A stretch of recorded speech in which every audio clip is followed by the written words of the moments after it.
नमस्कार, भारत लाइव देख रहे हैं। ये रातों रात है, खबर ही ऐसी है।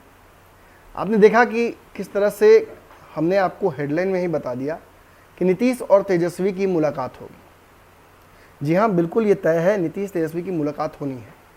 पिछली बार इन दोनों की मुलाकात विधानसभा के अलग अलग जो प्रयोजन होते हैं उनको लेकर हुई थी, समितियाँ बनाई जा रही थी, उसको लेकर हुआ था। उसके पहले इन दोनों की मुलाकात तब हुई थी जब आखिरी बार कैबिनेट की मीटिंग हुई थी। आपको याद 2017 में फिर कैसे सरकार टूटी, नीतीश कुमार कैसे अलग हुए हैं, नीतीश कुमार ने अलग राह ले लिया, फिर भाजपा के साथ गए, तेजस्वी यादव नाराज हुए, लालू प्रसाद यादव कहीं ना कहीं ऐसी स्थिति में गए जहां से उन्हें लगा कि कहीं ना कहीं नीतीश पर भरोसा करके गलती की। फिर आपने देखा होगा कि चुनाव के दौरान भी इन दोनों की कहीं मुलाकात नहीं हुई। चुनाव के बाद तेजस्वी यादव को लेकर जो परिस्थितियाँ बनी हुई थी कि वो सीएम बन जाएंगे, वो नहीं हो पाई। लेकिन नीतीश कुमार सीएम बने, भाजपा ने उन्हें मजबूत किया और कहा कि आप ही सीएम बनिए। इसके बाद से ये कयास लगाए जाने लगे कि बिहार में तख्ता पलट हो सकता है, क्योंकि भाजपा के साथ नीतीश कुमार गए जरूर हैं, लेकिन असहजता के साथ गए हैं। और इस असहजता को कालांतर में अलग अलग भाजपा के मंत्रियों ने अलग बयान देकर, कभी शराबबंदी को लेकर कोई बयान आया, कभी बिहार में बढ़ते अपराध को लेकर बयान आए, कभी एमएलसी की मांग को लेकर बयान आए, कभी मंत्रालय के विस्तार को लेकर बयान आए। और इन सारे बयानों की वजह से किसान आंदोलन को लेकर बयान आए, कहीं ना कहीं परिस्थितियां बिगड़ी। और इन बिगड़ी हुई परिस्थितियों में नीतीश कुमार ने एकला चलो की रणनीति पर चुनाव की तैयारियां शुरू कर दी। आपने देखा कैसे उन्होंने पहले आरसीपी सिंह को राष्ट्रीय अध्यक्ष की कमान दे दी, फिर लौकुश समीकरण को साधने के लिए उमेश कुशवाहा को प्रदेश अध्यक्ष बनाया, फिर संसदीय बोर्ड का अध्यक्ष बना दिया उपेंद्र कुशवाहा को, उनकी पार्टी को अपने साथ मर्ज करा लिया। और उसके बाद हमने देखा कि चाहे जमा खान हो जो कि मायावती की पार्टी के थे, चाहे ओवैसी के 5 विधायकों से मुलाकात करना हो, या जो हालिया विक्टिम उनके जो राजनीतिक दावपेच के बने, विक्टिम नहीं, कहीं ना कहीं फायदा ही उनको होगा, जो लोजपा के एकमात्र विधायक थे, उनको अपने पाले में उन्होंने कर लिया। ऐसा लगता है कि अशोक चौधरी को उन्होंने असोमे का घोड़ा बनाकर छोड़ दिया है। जितने लोगों को आप तोड़कर ला सकते हैं लेके आइए। और कहीं ना कहीं पहले से ही किटी बैग में कांग्रेस के कई विधायकों को उन्होंने रख रखा है। यानी नीतीश कुमार ऐसी राजनीतिक तैयारियों में लगे हुए हैं जहां से वो अपने दम पर बिहार की सरकार बना ले, या कम से कम अगर किसी से गठबंधन भी करना पड़े तो नीचे रहकर इस बार की तरह न करना पड़े। अब ये तो हुई नीतीश कुमार की तैयारियां और नीतीश कुमार के राजनीतिक हालात की बात। बिहार में कोरोना बढ़ रहा है। कोरोना की मार बिहार को ऐसी पड़ रही है कि इस दूसरे स्ट्रेन ने, कोरोना के स्ट्रेन 2 ने बिहार की हालत खस्ता कर रखी है।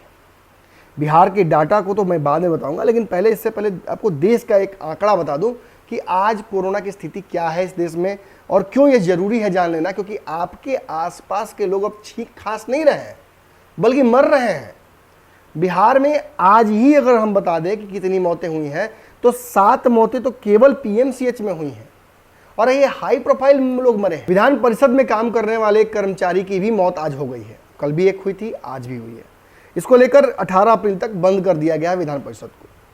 आपको पता है कि नाइट कर्फ्यू भी लगा हुआ है, दुकानें कम खुल रही हैं, परिस्थितियां फिर पिछले साल जैसी हो गई हैं। लेकिन ये कोरोना पिछले कोरोना से काफ़ी अलग है, ये लोगों की जान ले रहा है। इसको लेकर 17 तारीख को एक मीटिंग बुलाई गई है, जिस मीटिंग में सारे दलों के प्रतिनिधि पहुंचेंगे। तेजस्वी यादव को भी न्योता है और तेजस्वी यादव पहुंचेंगे भी, ऐसा हमें खबर मिल चुका है। लेकिन ये सब क्यों करना पड़ रहा है? आखिर सत्ता पक्ष और विपक्ष को मुलाकात क्यों करनी पड़ रही है? इन मुलाकातों का मकसद क्या है? इन मुलाकातों का निष्कर्ष क्या निकलेगा? आपको बता देते हैं। बिहार की बात छोड़ देते हैं, देश की बात करते हैं। भारत में इस वक्त जो कोरोना के केसेस हैं वो लगभग 1,36,89,453 है। वहीं कोरोना से मरे हुए लोगों की जो संख्या है वो 2 लाख के आसपास पहुंच रही है, लगभग 1,70,000 के आसपास है। वहीं इस कोरोना से रिकवरी भी उतनी ही है जितने कि लोग इससे प्रभावित हुए हैं, यानी 1,22,00,000 के आसपास लोग हैं। लेकिन बिहार के कोरोना की स्थिति क्या है? बिहार में कोरोना किस तरह से फैल रहा है। आप लगातार अलग अलग माध्यमों से देख रहे होंगे, टीवी पर भी खबरें आ रही हैं, एडवर्टीजमेंट्स आ रहे हैं, रोड पर आप चलते होंगे तो देखते होंगे हर तरफ लिखा हुआ है सोशल डिस्टेंसिंग, मास्क जरूरी, कोरोना से सावधान रहिए, टीका ले लीजिए, कल टीका दिवस भी मनाया गया। लेकिन इन सब का निष्कर्ष क्या निकल रहा है? आपके आसपास कोरोना मौजूद है, आपके हर 2-3 घर छोड़कर एक व्यक्ति कोरोना से पीड़ित है। ये का एक परिस्थितियां बन गई हैं।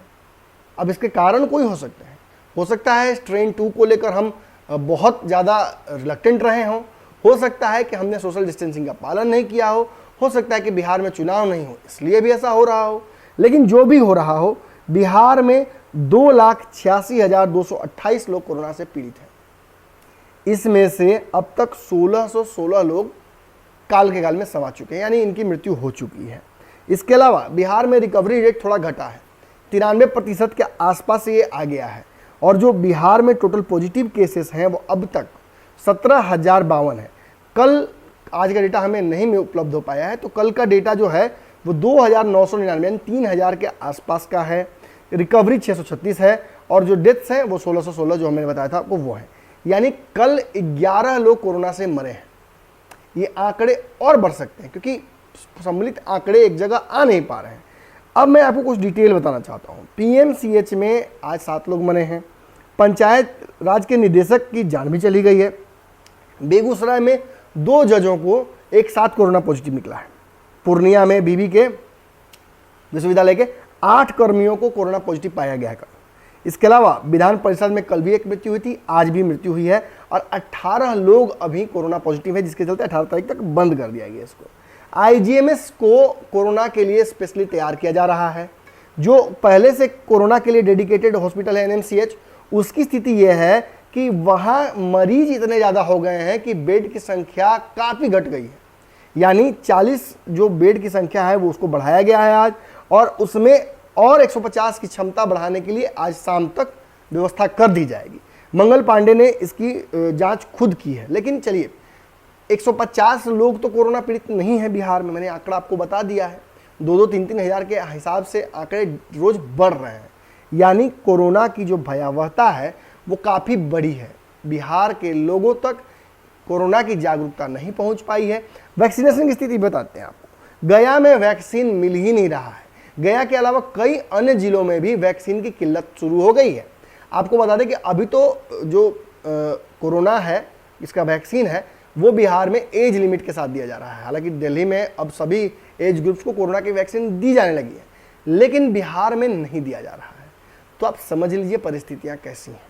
बिहार में कोरोना के वैक्सीन की कमी है, जबकि डबल इंजन की सरकार है। इसके अलावा ट्रेन से जो बिहार 6 ट्रेनें आई हैं, उनमें 51 पैसेंजर्स हैं वो कोरोना पॉजिटिव पाए गए हैं। यानी आंकड़े बता रहे हैं कि बिहार में जो कोरोना है वो पिछले साल से भयावह हो गई है। यानी, और एक और बात, रिवर्स माइग्रेशन भी शुरू हो गया है। यानी हम पहले से बुरे स्थिति में पहुंच गए हैं। और ये सब कुछ हुआ है बिहार में चुनाव होने के बाद, सरकार बनने के बाद। सब कुछ जब सुस्ता निपटा हम लोग लिए हैं, तब जाके कोरोना बढ़ना शुरू किया है। बहुत बड़ी बात है, ये अचरज की बात है। ये साइंटिफिकली भी पॉसिबल मुझे नहीं लगता। हालांकि चलिए, जब सरकार है तो हम साइंटिस्ट क्यों बने। अब इसको लेकर अपडेट ये है कि 17 तारीख को तेजस्वी यादव की मुलाकात नीतीश कुमार से होगी। 17 तारीख को कांग्रेस के अध्यक्ष हैं मदन मोहन झा, वो भी पहुंचेंगे। लेफ्ट की पार्टियां भी पहुंचेंगी। इस सर्वदलीय बैठक में कहा जा रहा है कि लॉकडाउन को लेकर हो सकता है एक बड़ा निर्णय किया जाए। बिहार में अघोषित लॉकडाउन पहले से ही है, पुलिस रेकी कर रही है।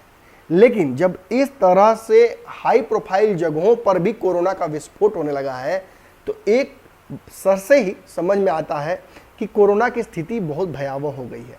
आपको बता दें कि पटना का एक कॉलोनी है, कंकड़बाग का कॉलोनी, जिस कॉलोनी को हॉटस्पॉट घोषित कर दिया गया, उसे वुहान बत्तख कहा जा रहा है, जो कि चीन में वुहान था, हॉटस्पॉट बना था। यानी कोरोना की स्थिति जो है बिहार में वो काफ़ी भयावह हो गई है। सरकार इसको लेकर इतनी चिंतित हो गई है, विपक्ष भी इसको लेकर इतना चिंतित हो गया है कि हर दूसरे व्यक्ति को कोरोना हो रहा है। अगर आप फेसबुक चलाते होंगे तो आपको अच्छे से पता होगा, आप फेसबुक टाइमलाइन पर जब गुजरते होंगे तो अमूमन जिन लोगों से आपकी मुलाकात नहीं हुई होगी लेकिन फेसबुक फ्रेंड्स होंगे, मेरे फ्रेंड लिस्ट में तो कई लोग हैं जो कि कल तक कोरोना को लेकर काफ़ी निराशावादी थे। कई लोगों ने तो ये भी कह दिया था कि कोरोना है ही नहीं, उनको भी आसान्वित हो गया, यानी पॉजिटिव हो गए हैं, उन लोगों को भी कोरोना होना शुरू हो गया है। और ये वाला स्ट्रेन थोड़ा डिफिकल्ट है क्योंकि इसमें मोर्टेलिटी जो है यानी मृत्यु दर वो काफ़ी अधिक है। ऐसी समस्याओं को लेकर 17 तारीख को जो मुलाकात होने वाली है उसमें मुख्यतः बताया जा रहा है कि डिसीजन यही किया जाएगा कि आगे कोरोना की लड़ाई कैसे लड़ी जाए, जो विधानसभा के कार्य हैं वो कैसे होंगे, जो बिहार में पर्व त्यौहार आ रहे हैं उनको लेकर क्या गाइडलाइन जारी की जाए। क्योंकि आपको पता ही है पर्व त्यौहार को लेकर भी सरकार काफ़ी कटघरे में खड़ी हो जाती है। अगर वो हिंदू पर्वों को, जैसे होली को लेकर गाइडलाइन जारी हुआ था, उसको लेकर गाइडलाइन जब जारी हुआ तो भाजपा के कुछ विधायकों को तकलीफ हो गई। आपको पता है रमज़ान को लेकर भी कई गाइडलाइंस को फॉलो करना पड़ा है आपको। तो इन सारी समस्याओं का एक तरह से निवारण करने के लिए, इस पर डिस्कशन करने के लिए 17 तारीख को नीतीश कुमार और तेजस्वी यादव की मुलाकात होनी है। और इस मुलाकात में कोई बड़ा डिसीजन बिहार को लेकर आप उम्मीद कर सकते हैं कि आ जाएगा। तो ये आज रातों रात में हमने आपको खबर बताई कि कैसे बिहार में कोरोना का विस्फोट हो रहा है और इसको लेकर अब जो विपक्ष है, सत्ता पक्ष है, वो लड़ने के मूड में नहीं है, जो कि बहुत अच्छी बात है। राय शुमारी करेंगे, सोच समझकर बातचीत करके कोई निष्कर्ष निकालेंगे जिससे बिहार के लोगों को इस विपदा से बचाया जा सके। बने रहिए भारत लाइव, खबरें दिन भर लगातार चलती रहेंगी, मुझसे भी मुलाकात होती रहेगी। बाबा का स्वास्थ्य पहले से काफ़ी अच्छा है, जैसे ही बाबा स्वस्थ होते हैं आप लोगों के सामने जरूर उपस्थित होंगे। तो तक के लिए धन्यवाद। अगर ये वीडियो पसंद आई और वह बिहार के राजनीति और बिहारियत से सरोकार रखेनी तो सब्सक्राइब बटन दबा के चैनल के सब्सक्राइब कर ली।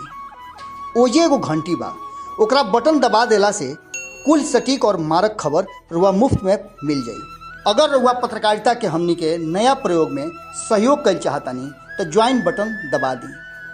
पेटीएम नंबर नोट कर ली 9386816700। धन्यवाद।